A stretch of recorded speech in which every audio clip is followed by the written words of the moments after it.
Hey everyone, and welcome to Almost Cancelled. I'm Peter, that is Connor, and we are going to talk about this week's TV news. That's what we do on this video. Or audio if you listen to the audio version, which now exists as an audio feed. You can just search Male Fuzz TV, you come across it. But, so we are going to talk about this week's TV news, but we also use this to talk about our favourite episode of TV of the week. We picked that at the end of the show. We also use this to talk about anything coming up in the channel, anything sort of updates, whether it be new shows coming up or just any sort of general updates. But yeah, so that's what's happening on this week's show. This might be take two because we completely ballsed up the first one. All right, you completely ballsed up. I was about to correct myself before you come in. Look at how quick he is to point fingers. No. I want making sure that I have no blame on that last one. I still blame you. You were staring at me. Yeah. Never make eye contact with the ginger. It throws you off a game. It's true. It's power.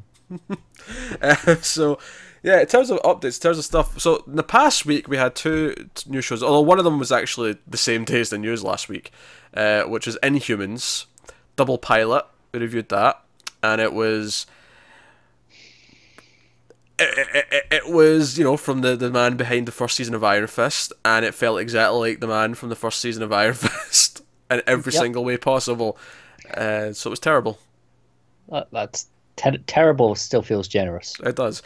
We talked about that for about 30 minutes, and we were never watching another single second ever again. Although someone did cheekily ask what the Patreon tier would be to get Connor to watch it without alcohol for the rest of the season.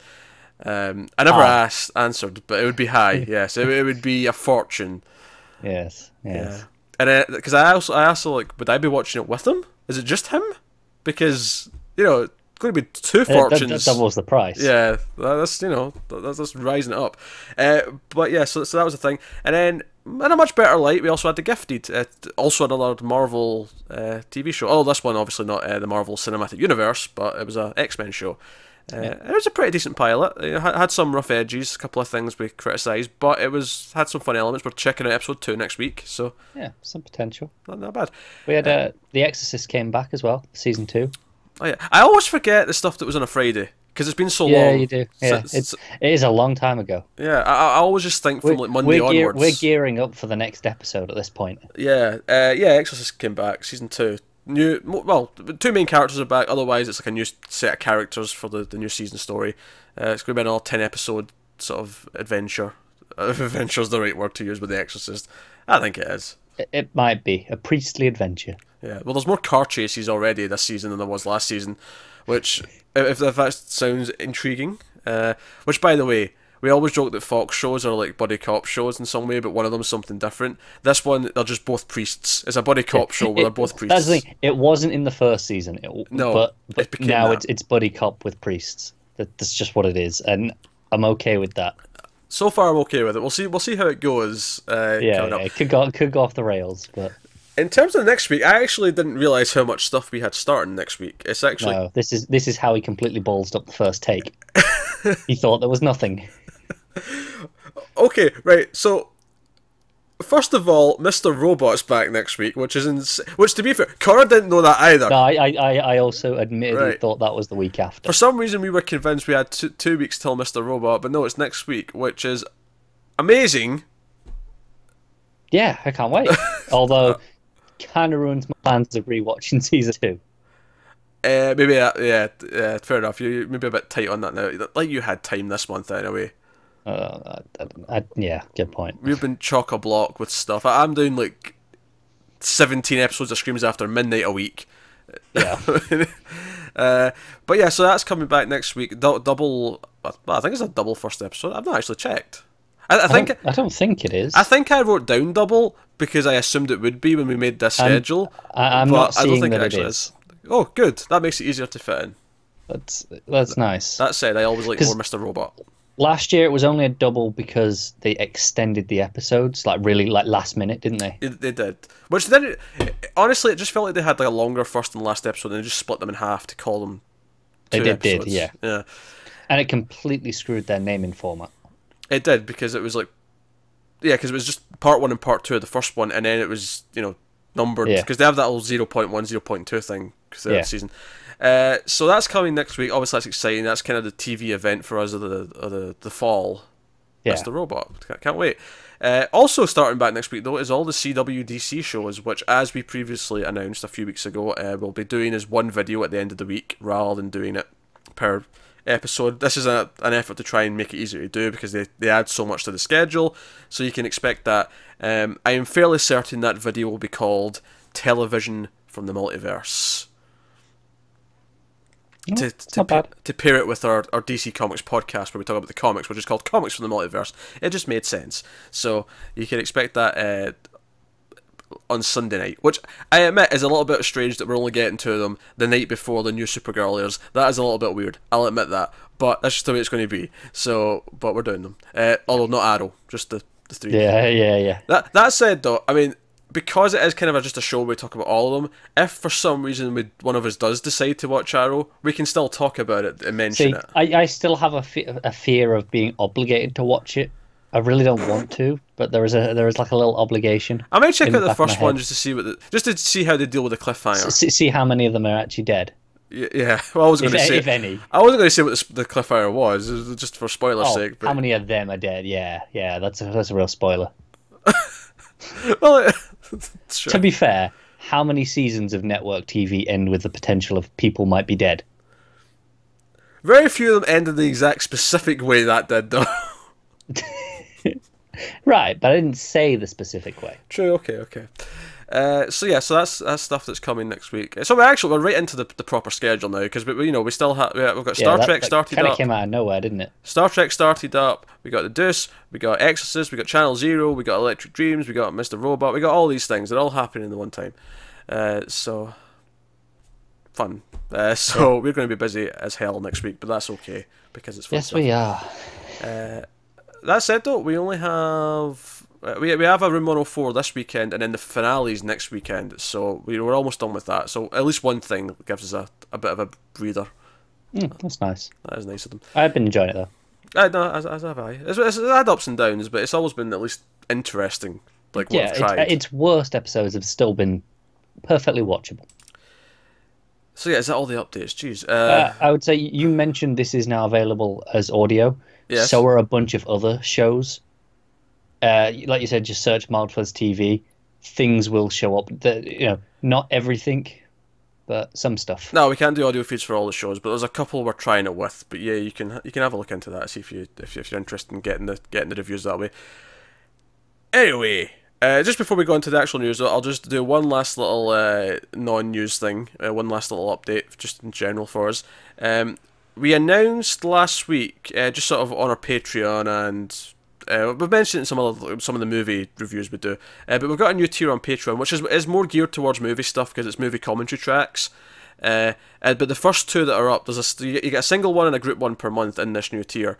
Those first ones, though, are free for everyone. So if you wanted to check them out, you can go over to patreon.com/MaileFuzzTV, and you can get them, regardless if you're a patron or not. You can just go on there and get them. So give that a try if you want. But TV related is when the tier starts up proper in November. I'll also be doing solo commentary tracks for a certain hit television show on a weekly basis. So if you want to actually hear me talk about the show itself, and that show is of course Buffy the Vampire Slayer, I'll be doing that on a weekly basis starting in November. And of course, if you just sign up for Patreon for us, then you get us closer to that first goal of having a movie news show. Oh yeah, that's the first goal, and we're getting closer to it. We're getting closer to it. It's in sight.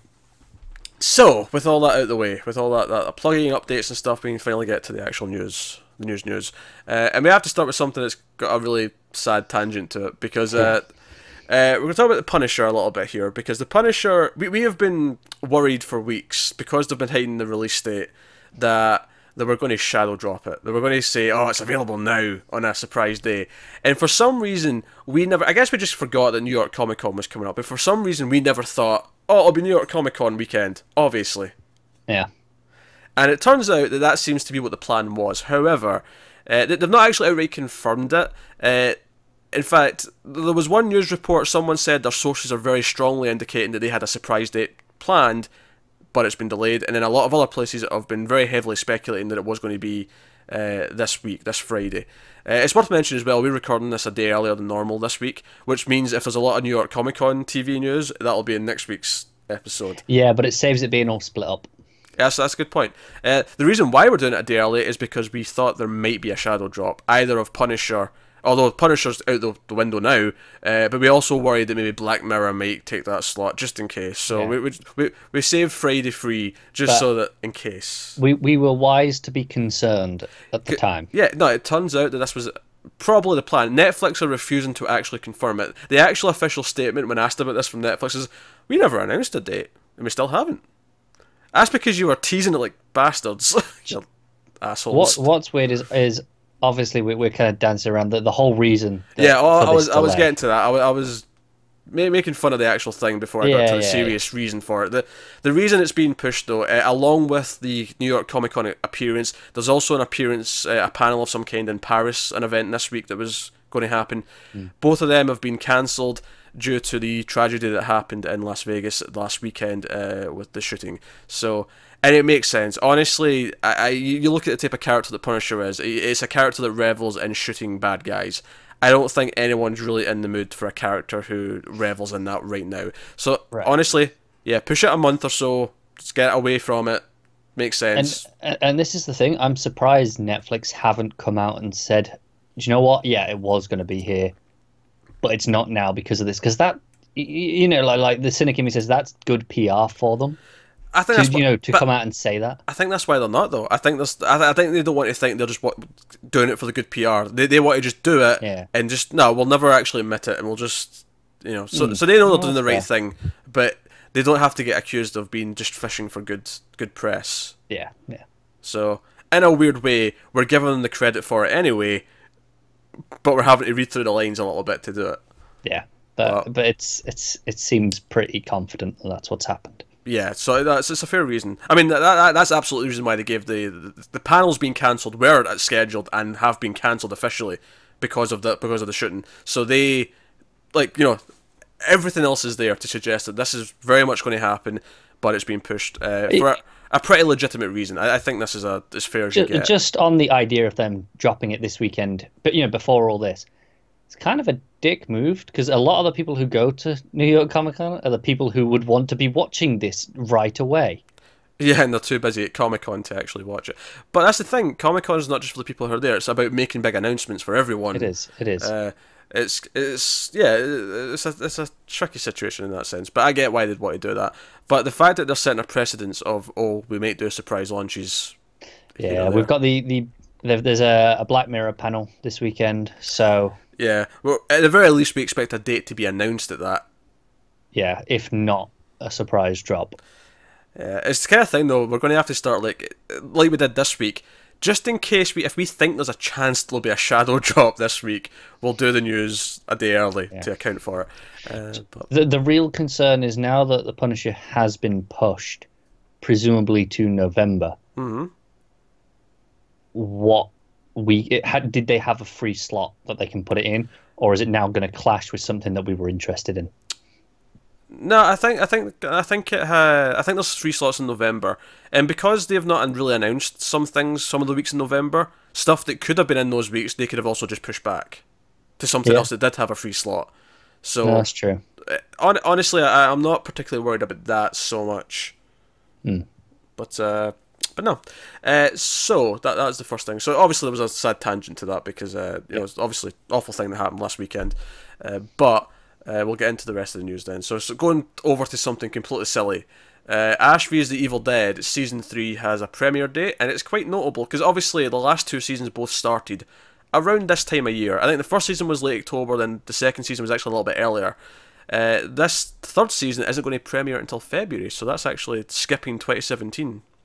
Yeah, it's weird because obviously usually it's the Halloween season, which is what it wants to do. Makes a lot of sense. I can only imagine they had to start shooting later than usual for maybe someone's schedule. Must have been. Yeah, and just because of that, it's been pushed a little bit.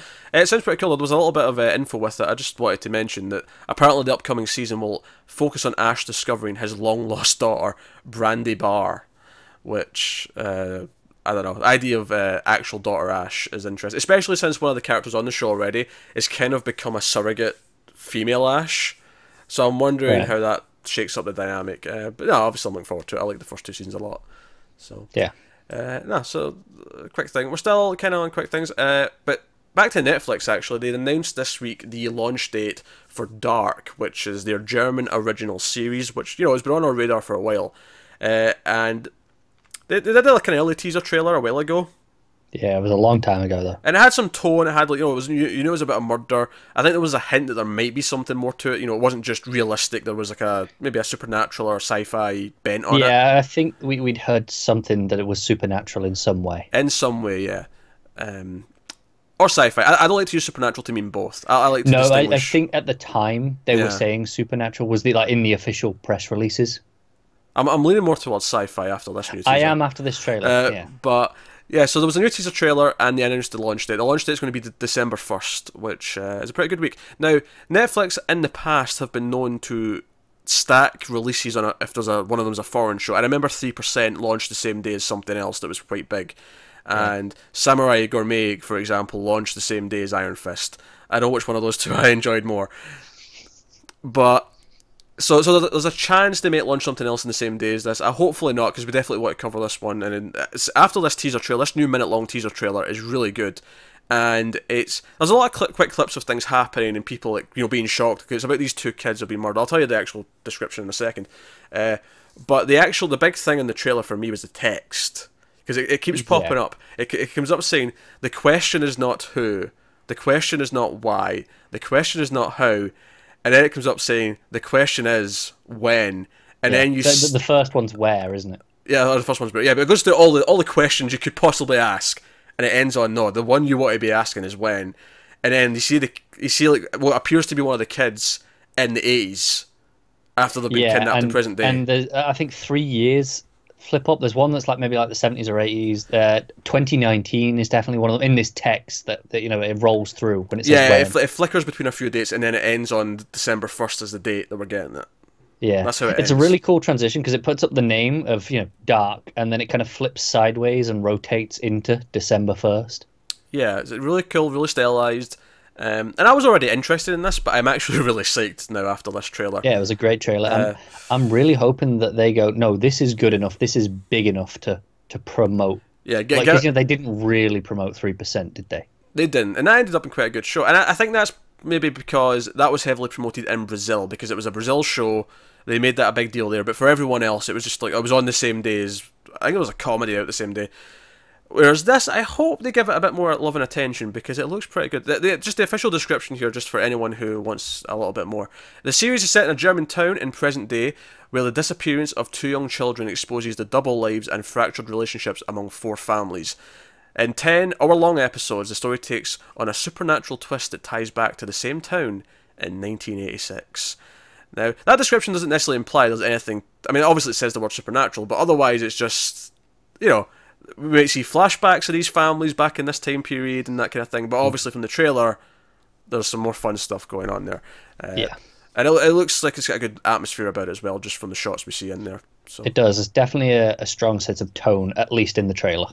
It should carry through, because, you know, it's taking it straight from the episodes. So Absolutely. So no, really, really cool stuff. So yeah, so that's coming December 1st. I'm excited. Netflix have basically got me hook, line, and sinker. They actually announced this week, at least in the US, some of the prices are being raised by like $1 or $2. And I'm like, you know what? It's getting to the point where they've got like two...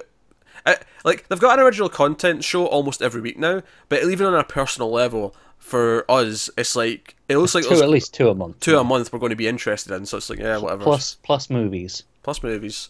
And yeah, I think in the statement about this, they actually said it was to cover the cost of having more original content. Which I know some people like are livid that they're not focusing on getting more movies in. That, you know, because they used to be like, this is with the movie service, and honestly, like, I have Netflix for the original content. Anything else is just icing. I think Netflix are very smart. They know that they've started something, and all the studios want in their own game, and they're not going to be able to renew the licenses. Yeah. Because we've already heard Disney even have a sort of a kind of cousin relationship with Netflix as a company, and even they're the first ones to say no, all of our content's coming off. Up till 6 months ago or so, they had like a special deal with Netflix where everything would go on there within like months of the home release. Yeah, so clearly this is a shift that's going to happen. So Netflix are going to have to focus on their own content going forward. I think Netflix in the future it's going to be their original content and then the indie stuff that doesn't have their own service. Yeah, I think Netflix got lucky they built their brand of original content early on with House of Cards and Orange is the New Black. Those two kind of made them a name in original content. And Amazon's trying to do it just now, and they seem to be on the path to doing it. And they're not quite there in terms of public perception, but they're making a good try. But yeah, so cool. So one last quick thing before we get to the new shows is that just for a little quick bit of casting, Marvel's Agents of S.H.I.E.L.D. Was Natalia Cordova Buckley, aka Yo-Yo, because you're probably saying who's that? Yeah, I was. Yeah, Yo-Yo has been promoted to a series regular for season 5. Oh, cool. That's cool. She's nice when she pops up, but obviously it's been very sparse over the last 2 seasons when she is around, so that's cool news. I just had a small little thing that I stumbled across during the week. Oh, go on. This is Young Justice season 3 will have 26 episodes, and again, this isn't much in terms of big news, but it's just nice to see, okay, that's chugging along. This service is still coming, and they were very coy in their about whether it'll be weekly or if they'll like dump it all at once, Netflix style. Given they only have 2 shows, I would think the smarter move would be weekly, but hey, that's my opinion. Alright then, let's get on to the new shows. So comedies first, as we usually do. First up, Jimmy Kimmel and his brother Jonathan Kimmel are developing a multi-camera comedy at Fox. Sorry, Jimmy and Johnny. Jimmy and Johnny, yes. I like Jimmy Kimmel. Jimmy Kimmel's a good guy. Yeah. Take a leave. He's nice now, but even if you like his comedy, he does a lot of cool things. Like he's been, campaigning. Oh yeah, for... sure, but I was specifically referred to the comedy of it here. His comedy's fine. Anyway, it's called The Nepotist. It is a series that will follow Tom Primo, who has too much heart and guilt to fire his mother, son, daughter, and ex-wife, despite being sick of employing them. Josh Dixon is the answer to all of Tom's problems. He is smart, hard-working, kind, and just a guy to supervise the most volatile and least qualified co-workers on Earth. So it's a workplace comedy where most of the workers... It's also a family drama. It's also a family unit. But you've got this newbie who comes in to supervise all of them. Yeah, I mean, it's a decent enough idea. Yeah, it's, as far as comedy ideas go, it's I think last week as well we mentioned one that was it was the workplace and the family colliding. There was one last week. I was going, that's don't see that very often. And then here we go. Maybe that'll be the next big trend that we see. It was a lawyer show. It was based on the real lawyer who had all his family working for him. Yeah, that's the one. NBC have put in development a comedy called Step Dave. We had a Step, brother sister show last week as well. Step Dave. I don't even know if that's the plot of this actually, but Step Dave is based on a New Zealand format. It centres around a romance between a 24-year-old bartender and a 36-year-old single working mum, and it has a ripple effect on all the people around them. Okay, could be alright. Yeah. Yeah, you can sort of see, like, obviously all the friends and family, what you're dating, from his side of the fence, you're dating someone that old. From her side of the fence, you're dating a kid. What? Like, you could sort of see where all the comedy's going to come from. That said, I've actually met couples who have bigger age gaps than that. Yeah, same. One of my friends at school, his parents were 16 years apart, so it's not even that unheard of, really. Oh, yeah, it's not. But hey, whatever. So I mean, I guess that makes it not too cartoony. Then it's like it's a big gap, but it's a believable. It's still perfectly realistic. Yeah. All right, ABC is giving a script commitment with penalty to a single camera comedy starring comedian Trey Crowder, and it's based on one of his stage personas, the liberal redneck. It's untitled right now though, although just call it liberal redneck. That's a great title. That's pretty good, isn't it?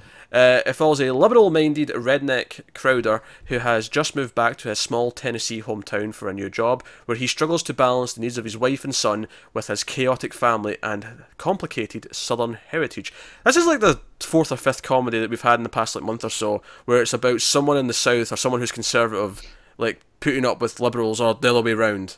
Yeah, again, we talk a lot about how there seems to be a hive mind in network TV, where they all kind of go, okay, that's the theme this year, and we're all going to push for that. It tends to be like there'll be a theme for comedies and a theme for the dramas. There does, yeah. But there you go. That's what we've got. Next up, we have another multi-camera comedy, ABC. Viola Davis is producing this one. It's called Black Don't Crack. It's named after the popular urban phrase articulating the notion that African American skin does not wrinkle and ages slower than people from other ethnicities. It centres around the 3 former sorority sisters who lost touch after college, reunite during a pivotal point in each of their lives, and realise now that they are of a certain age, sometimes it's okay to crack and no one will be there for you like your sisters. So that's an okay idea for a comedy. Like, it's basically, it's a bunch of middle-aged women who realise they're getting kind of old, they reunite, and it's kind of admitting that it's okay if we're getting a bit older. Yeah. Yeah. So the title's kind of ironic because the whole point of the show is that they are getting older and they're so whatever, it works. Obviously it's multi-camera, which we don't typically love, but it sounds like an ABC show though. I can see it being on ABC perfectly. Yeah, definitely. It's one of those that sounds like, yeah, it'll probably be inoffensive and fine, but I'm not gonna care. Yeah, it's maybe not something we're interested in, but it seems fine. Yeah. Next up, do we have a network for this? I don't think we have a network for this. No, we don't. So, Alyssa Milano. Do you like Alyssa Milano? Yeah. Yeah, I like Alyssa Milano. I mean, I'm a big Commando fan. Like, I didn't realize this until later on that was the the girl from Charmed. When she was a kid. But just going back now, it's like, oh shit, it is her, and she's like 12. This is weird. But Alyssa Milano for Mayor is the name of the show, which is weird. Okay. In and of itself. I thought when you just said a name, then again, I thought, okay, yeah. I didn't realize you were starting the title. I wanted to set up who she was before I actually said the title proper. Alyssa Milano for Mayor is a soft scripted show in the style of Curb Your Enthusiasm. She's going to play herself, or at least a slightly fictionalised version of herself, who through a series of circumstances ends up becoming the mayor of a suburban LA town and is forced to deal with the minutiae of community politics. See, this is one of those things that's believable, because she's a name that people recognise. So, they go, oh, I'll run for mayor. People vote for them because they go, yeah, I know who that is. Yeah, I think compared to Curb is a good idea though. I can kind of see it's like, oh, they'll go, oh, you're the girl from Charm, you're the actress from this, that, and I can see it working. I love that, for Curb Your Enthusiasm though, Larry David never said, oh, what a plot for this, like, I'm running for mayor. He's like, no, it's just, each episode's about nothing. Just kind of like Seinfeld. This episode's about the trouble of opening the plastic packaging that you get things in, and they're really hard to, you get scissors out. Yes, it's called scissors, or knives. Yes. And ironically, the thing he buys in that episode is a knife in the plastic container. Been there. Yeah. That's just an example. That came back this week. Yeah, I was going to say that came back right now. I've not watched the new episode yet, because we don't review it, so there's no immediate drive rush to get to it. That said, I'm hearing it's great. I'm hearing it's back with a vengeance. Like, the few years off did it good, because he's came back with a whole, plethora of ideas that he's been cooking for the last couple of years. But... But yeah, so that sounds okay. Like, I mean, as much as I compare it to Curb, like, will she have the same thing? Like, because she seems like a normal person. The whole reason why Curb Your Enthusiasm works is because Larry David's kind of a... He's a character. Yeah, he's a character in and of himself. He's a bit of a dick. Yeah. In a good way. Like, he's a very sort of cynical old guy who, like, hates... Like, he complains about stopping chats, and he'll stand there and complain that he hates people's talk. People he knows kind of casually on the street talking to him. Which, by the way, I'm with him on that. For the most part. You walk past them, give them a nod of hello, and that's hello, it. Yeah, I know you, and then you walk on. Just a quick, all right, that's it. That's all you do. But, yeah, sometimes it scares me how much I relate to Larry David, actually, I have to admit. But, so that's why that show works a lot. And obviously he's just a really good comedy writer. Not to say that this can't be great, it could be. But I'm just wondering, will she be too normal for this to work? I don't know. Yeah, it depends how much she plays it up, though. Yeah, she could be doing like a really like over the top version of herself where she's like, oh, my acting career is not as good as it used to be, and she'll like really poke fun of herself. And it could be that in this case having some sort of plot, something to base the episodes around covers for that, so they don't need to play it up as much. That's true. I wonder how you come up with these ideas. Like did someone pitch this to her? So hey, I've got this idea where you play yourself, but you're a complete bitch in it though. Are you okay with that? Yeah. The reason why I say that is because we were doing the Chucky movies recently on streams, and Jennifer Tilly in one of them plays herself, and she plays like she had no problem with them making so much fun of her. She was trying to sleep with directors to get parts. She was complaining her career was done. To be fair, I know a lot of actors do it because it gives them the image of, hey, we don't care. We're really down to earth. So a lot of them do it just because it gives them that reputation then. To be fair, I think a lot of them are. A lot of them probably are, but I know there definitely are some who've done that just for that reason. Yeah, probably. Yeah, I can't imagine Jennifer Tilly was getting paid a shit ton for a fifth Chucky movie. So probably not. So she was probably okay with the idea. Maybe she's a fan. But alright, so we got another comedy here. It's from Hulu. In fact, we got a couple of comedies from Hulu. Odd. The first one is called LA Woman. It is a single camera comedy. LA Woman is a coming-of-age comedy inspired by the memoirs of Eve Babbitt's, the reigning it girl of Los Angeles in the late 1960s and early 70s. See, that's where it starts to feel a bit more prestige, because it's going to be a period piece and they're going to have to, spend a lot of money on it to get it working. Half West Coast whale child, half boho intellectual, and all bombshell, Eve described herself as a stacked 18-year-old blonde on Sunset Boulevard, who is also a writer. And surprised everyone by becoming one of LA's enduring literary voices, most of all herself. Cool. That sounds like one that's less of a sitcom and more like, Netflix and Amazon style of comedy, where it's going to be like more of a half-hour show with plot. Yeah, definitely. But, I'm sure. It just happens to be amusing. Yeah, I'm sure it'll be funny, but like, that's that seems what it is more than more than I just laugh. Not all sitcoms have laugh tracks now, but more than just here's the jokes this week kind of thing. Yeah, definitely.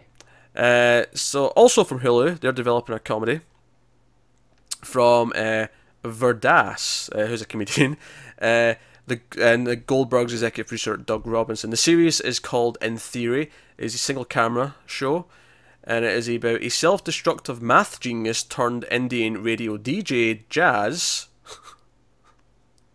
Wait, what? That sentence kind of didn't make sense at the end there.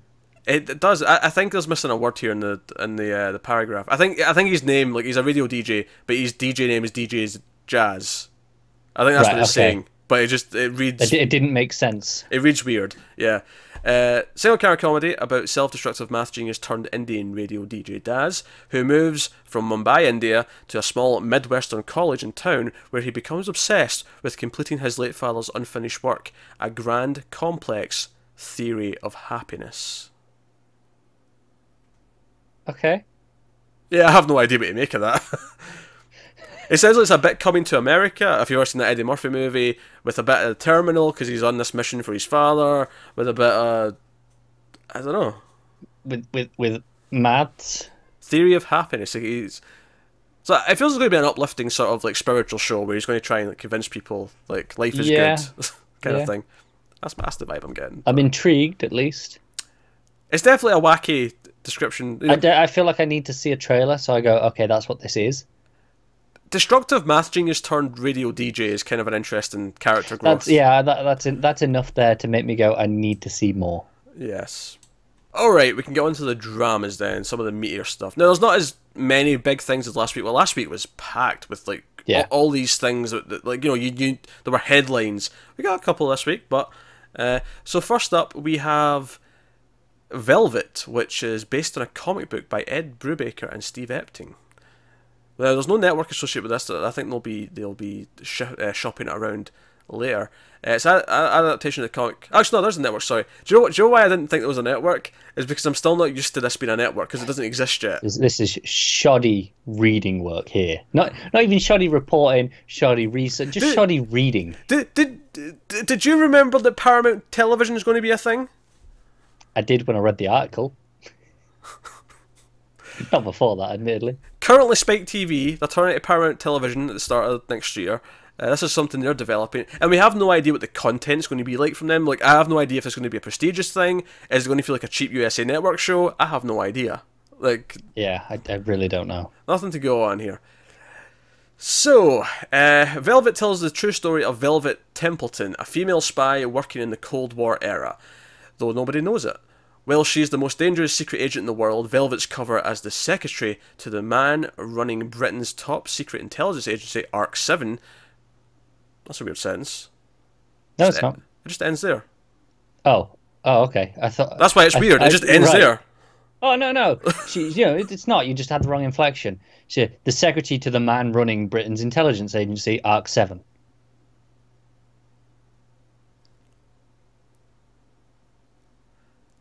No, it's the word as earlier on. Velvet's cover as the secretary to. It sounds like there's going to be more. Yeah, no. Velvet's cover as the secretary to the man leading Britain's intelligence agency, Arc Velvet, 7. no. Velvet's cover as the secretary to to the man running Britain's top secret intelligence agency, Arc 7. That works. No, it doesn't. Yes, it does. Her cover as the secretary. No. I don't understand why you're tripping up on this. I'm going to read this whole sentence again, right? I'm going to read this whole sentence again. This sounds unfinished. Well, she's the most dangerous secret agent in the world. Velvet's cover as the secretary to the man running Britain's top secret intelligence agency, Arc 7. You're putting in a pause where it doesn't need to be. Her cover as the secretary. It's not her cover. There's a comma, and then it says Velvet's cover as the secretary. Velvet's cover as the secretary. Not as the secretary. Yeah, that's what I'm saying. Velvet's cover as the secretary. Not is the secretary, as the secretary. It still works. Velvet's cover as the secretary to the man running Britain's top secret intelligence agency, Arc 7. That doesn't work as a sentence. As is the wrong word. It's not the wrong word. You've got the wrong fucking brain. It does not work. It does not work as a sentence, God damn it. That sounds like there's going to be more. It really doesn't. It does. But look, move on, because I'm sick of this, that you're just wrong. It's a great comic, and I am excited for this. I've never read it. Hold on, I'm not finished this description yet. When the agency's top agent, who happens to be Velvet's boyfriend... See, they're even missing a space here. It says Bevelvet. It says Bevelvet. Okay, that's wrong, but the sentence before was fine. This is CBR. CBR's shoddy here, right? Shifting the blame. Who happens to Bevelvet's boyfriend is murdered. She is forced to forsake her cover and re-enter the world of espionage. It's really good. See, the thing is, though, if I didn't know this was based on something by Brubaker and Epting, that description would not get me excited at all. It would to me as well. It's basically, because this is down to you not being a fan of James Bond. But if you're a fan of James Bond, this is what if Moneypenny was actually a spy? What if she was actually James Bond? That's the essential plot of this. Yeah, I'm not excited as of yet. Oh, it's so good. I wonder, because obviously I have no idea what to expect from this. It's got to be still be a period piece, because they mentioned it's in the Cold War. So this has got to have some sort of budget to look good, right? Yeah. Well, I've only said it then. Sure. Well, I mean, they mentioned the Cold War in the description. That sentence doesn't work. I'm looking at it again. Sorry, it does not work. It doesn't. Oh my god. It's building to something and it just stops. It's not building to something. As the secretary is the build. That's what it's built to. It starts with the word whale. There's no... Jesus. It should be is. If it was to work that way... It's as. As works perfectly fine. As is grammatically correct. Not my dictionary. Scottish bastard. It does not work. I'm not happy with that sentence. Oh boy. Alright, next up. Netflix has given a 10 episode straight to series order for a new hour-long drama. It's called Raising Dion, and it's being produced by Michael B. Jordan, who's also going to have a supporting role in it. Okay. It is so Raising Dion follows the story of a woman named Nicole Reese, who raises her son Dion. I'm shocked that's part of the description. After the death of her husband Mark, who's played by Jordan, so I guess maybe he's in flashbacks throughout or something, but whatever. Yeah. The normal dramas of raising a son as a single mum are amplified when Dion starts to manifest several magical superhero-like abilities. Nicole must now keep her son's gift secret with the help of Mark's best friend Pat. Well, I was like, okay, sounds all right, sounds like a reasonable idea. And then you got superhero abilities, and I'm like, okay, I'm in. And protect Dion from antagonists out to exploit him while figuring out his origins of his abilities. So that's the show. I'm down. And I think the grammar in that paragraph was okay. Was that from CBR as well? No. The only reason why that Velvet one was from CBR is because my usual sites didn't report that, but I knew it happened. So yeah. I went digging for it. But yeah, so no, Grammar gets a fine vote of confidence from me in that one.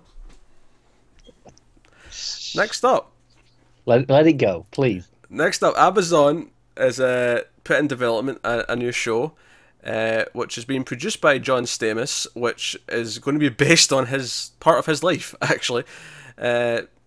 So the Untitled Show is about the experiences of Stamos, whose acting career was launched in 1982 when at the age of 18 he landed the role of Blackie Parrish on the ABC daytime drama General Hospital. It's described as Boogie Nights in the soap world.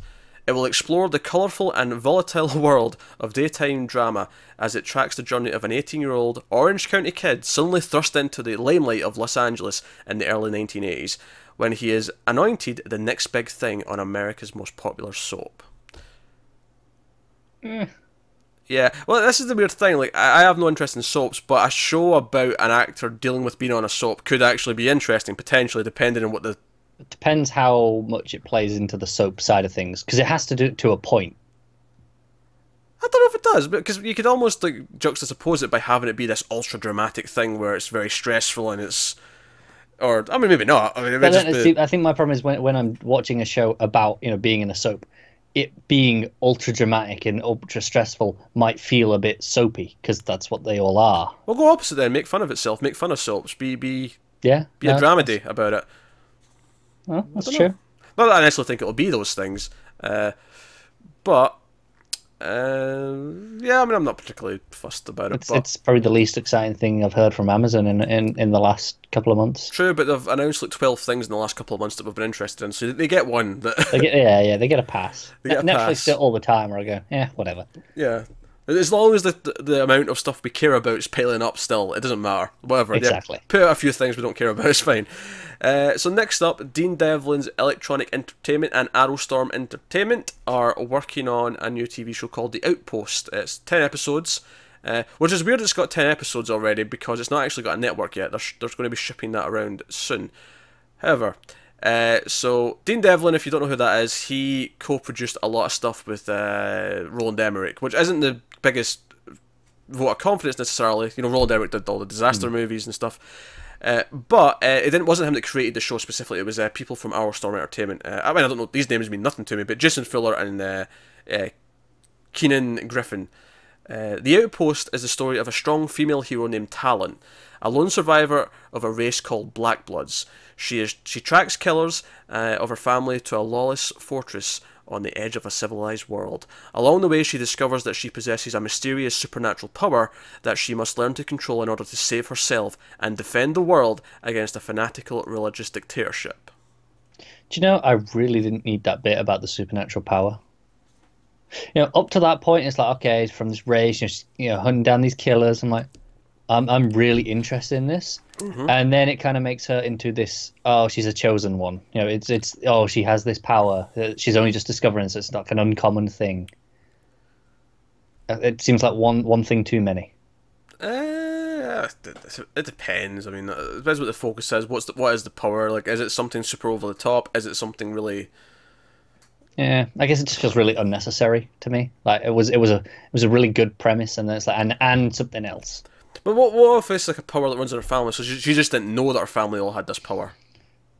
Yeah, that's fair. Because it mentions her family have all been killed. Maybe they were all killed because the people who killed them knew they had this power. Yeah, maybe. I don't know. Not that I'm super hyped on it. It sounds like a generic fantasy thing to me. Which to me is great, because I like a lot of fantasy things. Yeah. I mean, it's the sort of thing I'd be willing to try it, don't get me wrong. I'm not shitting on it. It sounds like a fine, if a little generic sort of fantasy show. But again, depending on where it lands, what the budget is, like, it could end up being something. Definitely. Could do. Alright, next up, Stars is given a 6-episode order. It's a half-hour drama, but it is a drama. It's called Sweet Bitter, and it's based on Stephanie Danler's best-selling 2016 book. Sweet Bitter follows a 22-year-old Tess, who I actually think we talked about this in the summer when it was just sort of announced as in development, because I vaguely remember this description. But yeah, so it follows Tess, who shortly after arriving in New York City lands a job at a celebrated downtown restaurant. Swiftly introduced into the world of drugs, alcohol, love, lust, dive bars, and fine dining, she learns to navigate the chaotically alluring yet punishing life that she has stumbled upon. It is the story of a young woman's coming of age set against the rich and grimy backdrop of an exclusive restaurant, evoking the possibility, beauty, and fragility of being young and adrift. You know what? The grammar in that paragraph was fine. It did throw a lot of big words at me, all put together, but I think I handled that quite well. You panicked a little bit when you saw big words. Well, it's not so much. It's just that. See, when they put too many adjectives in a row, yeah, it's like, oh, come on now, just let me finish the sentence. Get to the point. Yeah. But yeah. It doesn't sound like it's for us, but no, it's not. I mean, it's fine. I don't hate it. But yeah, I'm sure it could be good, but it doesn't sound like our sort of thing. All right, networks. Oh, finally. Your favourite part of the show, Connor. Obviously, what have CBS got for me this week? I always save CBS for last now, don't it's a treat at the end of the show, isn't it? Don't jump the gun. Okay, so first up, Fox has given a script commitment plus penalty, a lot of that going around, to Headshot, an hour-long drama from... Is it buddy cop, but one of them's a sniper? I'll get in a second. I'm guessing just off the title. I want that out there in case I'm right. One of Empire's executive producers and Howard Gordon, who's producing.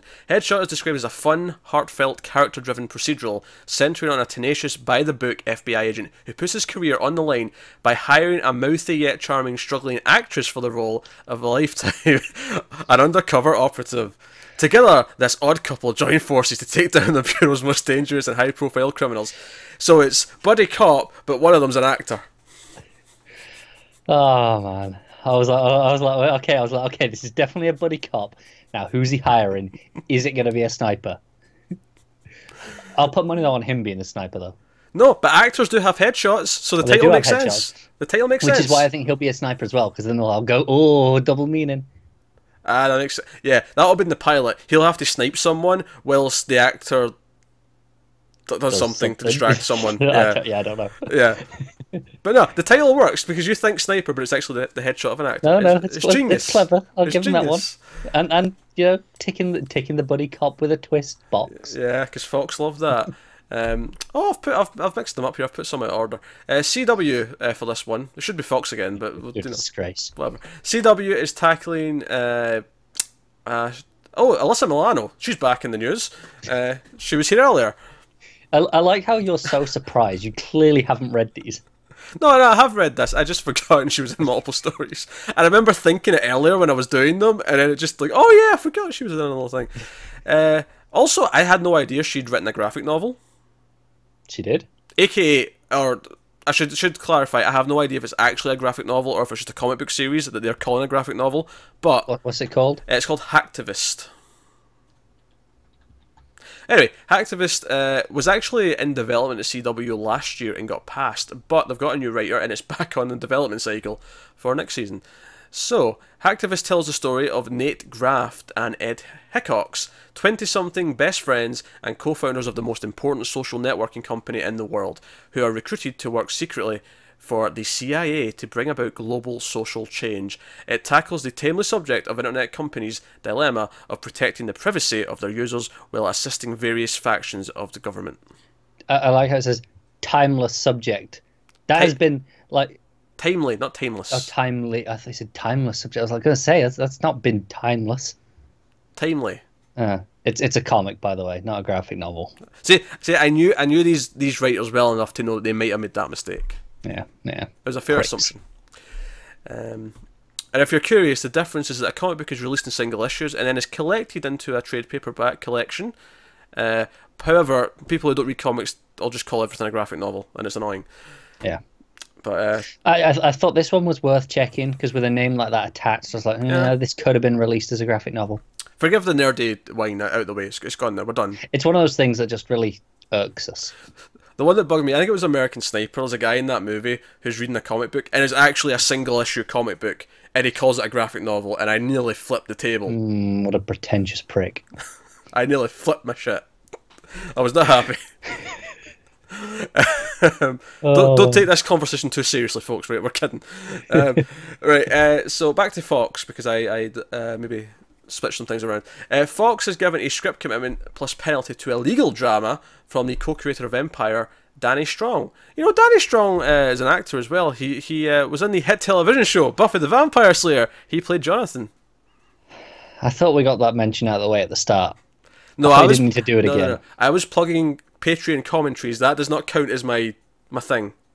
I swear you go looking for stories that I think every week you Google everyone who's ever been in that show and go, right, what can I use for them this week? Yeah, right. If someone's not in a show or attached to a show who's attached to someone in that, I'll just say something. I'll just say something reminds me of something in it. It's not that hard. Yeah, no, it's true. I don't have to put that much thought into it. Anyway, yeah, like you do that much work. Like, this doesn't take me like 2 hours every week to sit and do all this crap. Come on now. And we're soon to hitting the goal on Patreon to do the movie news show as well. God, my news finding day is going to be a nightmare every week. Anyway, it's going to be a day. It's going to be a day, yeah. Midnight Lawyer, this is called. It's about a lawyer who gets his clients out of trouble they get into after dark. He used to live in NYC after hours life, or used to live at the NYC after hours life, and now he's always striving to save people the way he saved himself. But this business comes with temptations. His clients are colourful night owls, often celebrities with paparazzi on their trails, thrill-seeking partiers, and mobsters who will prove that time and time again that nothing good happens after 2 AM. I appreciate the idea here, because it reminds me a little bit of The Night Of, and you know how, like, Totoro's character was this lawyer who came in at like the middle of the night to like see who was there. I can kind of see what the premise is for this.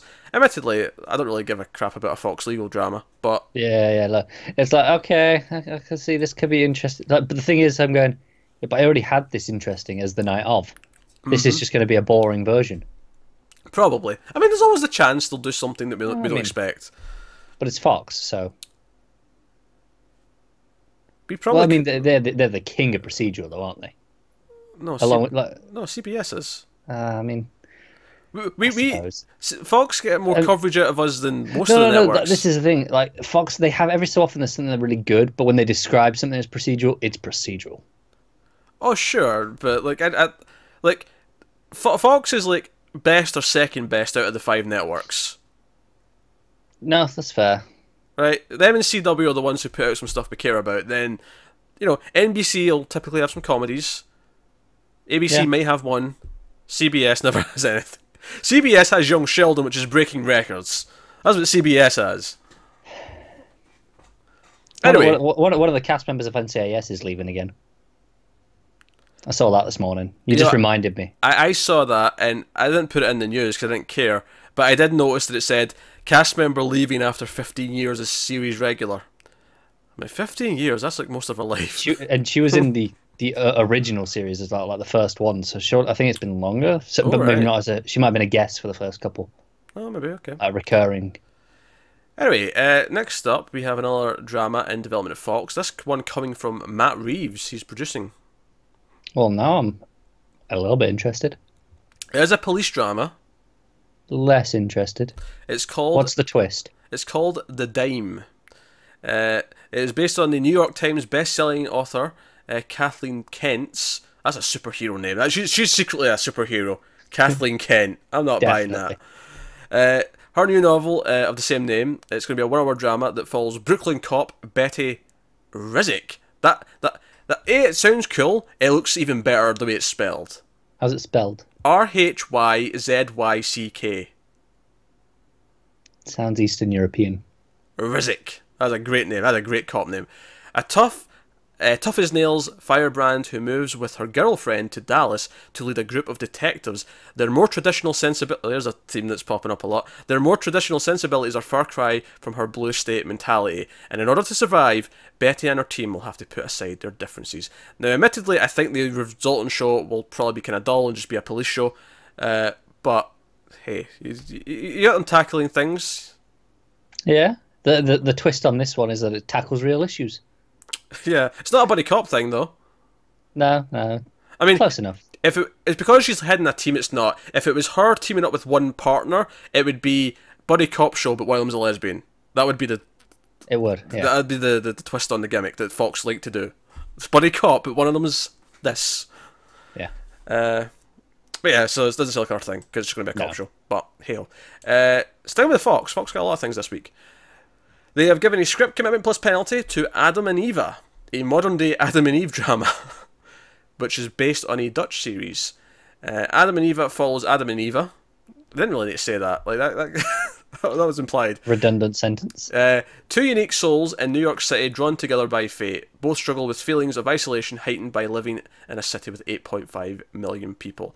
So they're not actually alone, but they just feel alone. Very clever. The Dutch original ran for 3 seasons beginning in 2011, described as a 500 Days of Summer meets Tales of the City. Adam and Eva centres on Adam, this is the Dutch one still, Adam, a bright-eyed newcomer to Amsterdam, which is obvious when I say Amsterdam, who leads a lonely life, burying the forgotten dead in the city. So that's a cool job to have as a main character. But when he moves next door to the beautiful and cynical Eva, he realises he's met the love of his life. So a gravedigger and a cynical person. That sounds like a hoot. It's a match made in heaven.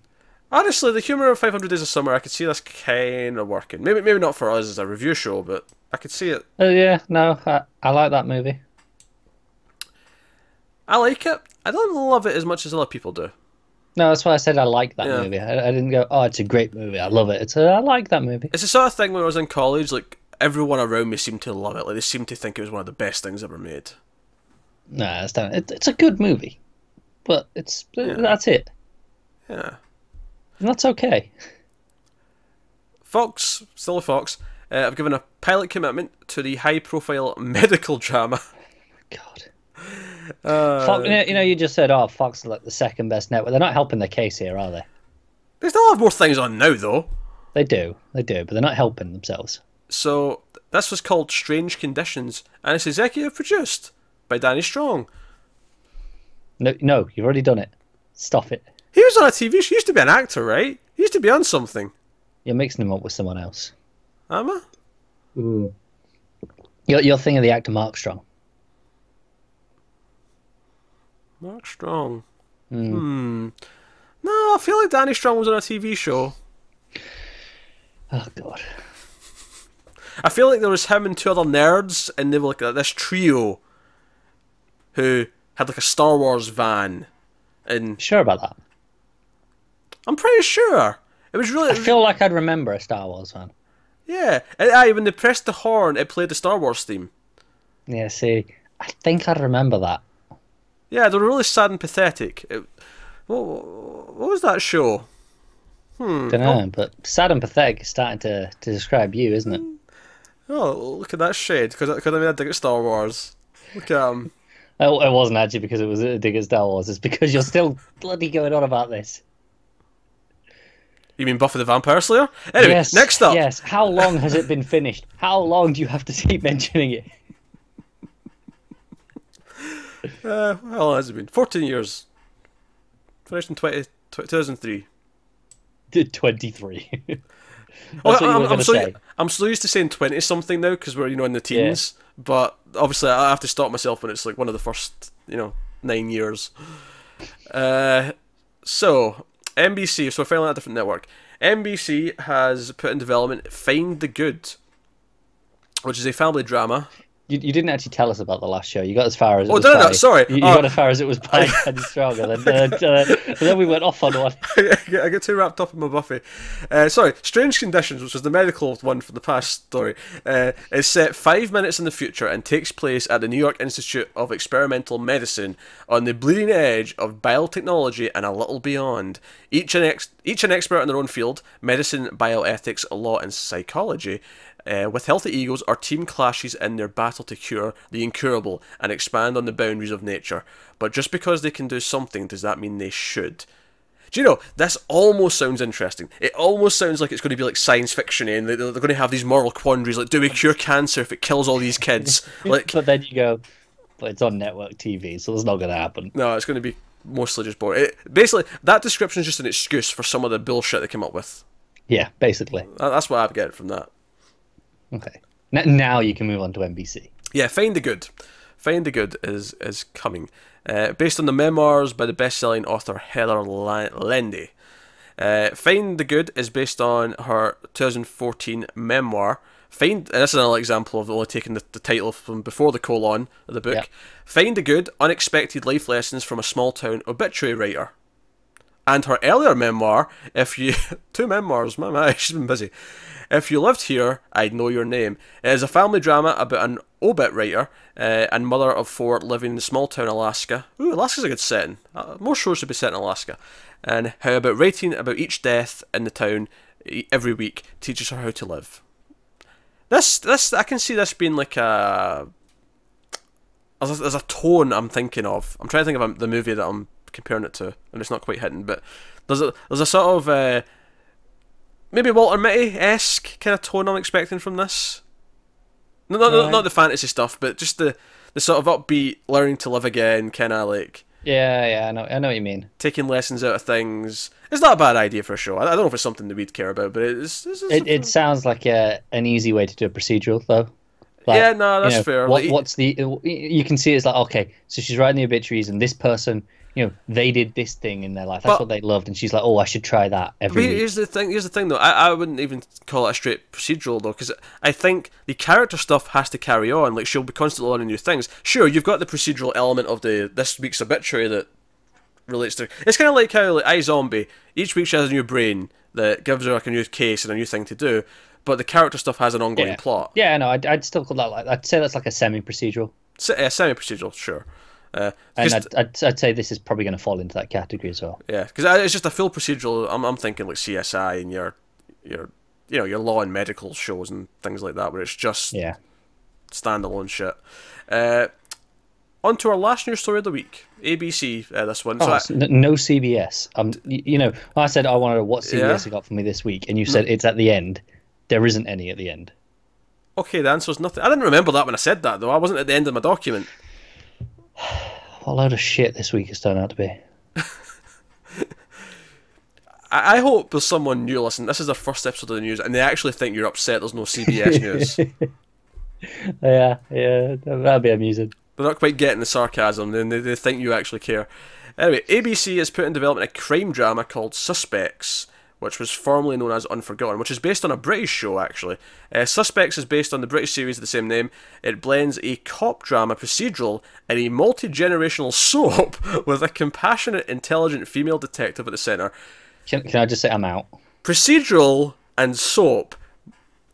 If there's two more things I don't want either of those things on their own. I don't know how, because a soap by its nature runs and runs. It's so interconnected. It's like, run on. It's like we just said. It'll be the cop stuff will be procedural, but the drama family stuff will be ongoing. That's how you mix them. Yeah, that's true. You know what? Have your show. I want nothing to do with it. It's fine. Let's go. Yeah. Not for us. Or even better, just don't make it. Nah, there's an audience for this stuff. I feel like that's a selfish point of view to take. Not everything on TV can be tailor-made for us. I don't want everything to be tailor-made, but I want everything to be at least good. That could be good. That could be a good thing for people who like soaps and procedurals. Yes, they already have soaps and procedurals for that. Yeah, but this could be this new spark of a fusion that brings all these people together. The soap fans and the procedural fans will become one. That's actually quite scary. Let's not do that. No, because they'll fight each other first. Oh, good, yeah. I don't know. You've set us down a weird path that I was not anticipating. Yeah, I wasn't either. Well, thankfully, that has brought an end to this week's shambles of a news story. That sentence was still not quite right. I'm putting that there. Oh, God. So this is the point of the show where we pick our favourite episode of TV this week. Connor, I always make you go first so I can think about mine while you're doing it. So you do. I think I'm gonna throw a curveball. Oh my! I think unexpectedly I'm gonna go for Inhumans. No, I'm not. But seriously, curveball. Room 104. That's not a curveball. That's an inverted ball. That's somehow boomerang ball. That's hitting yourself in the face with it somehow. Yeah. No, seriously. Room 104. Red Tent. I think was the best episode of it yet. I think it was a great episode of TV. Okay. I didn't give you long enough to think, did I? No, you didn't. I think I agree. It was probably the best episode of the show so far. I still think I have to give it to the Deuce. That's fair. I think it was a very tight episode of the Deuce. I think it was one of the out of the 4 we've had. I think this was probably the second best episode of it. I thought it was really tight. Some great moments in there. So no, Deuce gets my vote this week. Next week will be interesting. There's a very good chance we'll be settling into Mr. Robot was on this week, so I guess what wins. But the thing is, there's enough else on that there could be something that competes. Yeah, one of the other ones could just have such a great week. Just the Deuce could have that stellar week, or maybe Star Trek will just raise its game that 1 week. That 1 week where we go, Discovery's great. Because at the minute it's like, okay, this is pretty good. This could be good. But maybe there'll be that 1 week we go, no, Discovery is a great TV show, and we'll kind of give it, out of like it's never going to win any other way episode. So even if Mr. Robot has a good episode, a standard episode. Yeah, no, I can see. So yeah, that is our favourites of the week. So I guess that's kind of bringing us into the show. So I'll get to plugging things that you should be care of, because I don't think what I don't do enough on this TV news show, is plug some of the other stuff we do that aren't necessarily, because obviously we plug all the TV stuff because we talk about what we've been watching this week, so what we've reviewed. You can check that out on the channel. What we never really talk about though is like what we've done movie wise and stuff, because it is October. It is the October-thon for Streams After Midnight, which is our horror movie show that I do with Tim. We're doing a lot of extra episodes, so if you're going, my god, there's so many of these being uploaded right now, don't worry, it's just for 1 month. We'll be back to normal come November. But so we're doing that. We've already done 4 movies at the time of recording. In fact, we're doing a 5th one just in a little bit after we're done recording this. Oh, in about 10 minutes. Yeah, so you can check out that stuff if you're interested in movies like that. Any highlights that they should check out so far? We did Gerald's Game, which is the new Netflix movie. So it's obviously most people have access to that because it's on Netflix. It's a new adaptation. It's about a woman who is tied to her bed for some kinky sex games, but her husband has a heart attack while she's handcuffed to the bed, and she's trapped there for however long it takes her to get out, which I will not spoil if she even does get out. But it's a good premise though, because I heard that as like, that's what it was. I was like, okay, I'm interested. I didn't love the ending. The ending kind of took it down a point or two for me. However, definitely that was a big thing. And yeah, so there's a couple of other weird picks. The next thing we're doing is the new Chucky movie, actually. So that'll be up before before this news video is actually. That might beat this to the punch, but so that's what's going on movie wise. And obviously we do our 1.21 in Flux every week, which is just non-horror movies. Me and Connor do that. So you'll be having coming up in the next week Blade Runner 2049. Yep, we'll be me and Matt and possibly Connor if he can make it. We'll be reviewing that on Monday, Tuesday-ish, we'll say, for that. So if you're interested in that, check out that. Yeah, and the usual stuff, like, subscribe, help us out, because all that stuff does help us out. Of course, you can also support us even more directly by going to patreon.com/MailFuzzTV. We mentioned your commentary tier that's went up this month. It starts properly next month, but the first 2 movie commentaries are free for everyone, so you can go over there and check those out. And of course, you're here now on YouTube. If you're enjoying this, then that's great. But maybe people who don't like YouTube for this sort of thing for podcasts, and you can share them the audio feed now. Yeah, the audio feed does exist. Yeah, so that's all that stuff. So yeah, like, subscribe, comment down below. Let us know what you thought of any of the news this week. Confirm that sentence was not correct. Thank you. Can I just request right now, just so you have to do this, copy and paste that sentence into the comments so everyone can see exactly how it's written and go, Connor was right. I will gladly do that, and they will say Connor was wrong. I'm a little bit worried that when I see it, it'll look wrong. Even though the way you were saying it, I'm convinced it was just you saying it wrong. Notice how I didn't want Peter is right to be the alternative. I wanted Connor is wrong to be the alternate. Yeah. Well. This has been recorded after the fact because I decided to show Connor the sentence written down after we stopped recording. And lo and behold, he has an amendment to make. I will concede the sentence was wrong.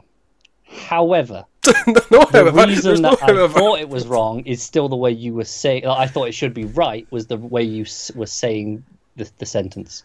Hashtag Connor was wrong. That's all I'm saying. Haven't we had that before? We've had that many a time before, but it's making a comeback. So yeah, that's so like and all that. I said all that already. That's us, guys. Thanks very much for watching. We'll see you next time. Have you got any vanilla?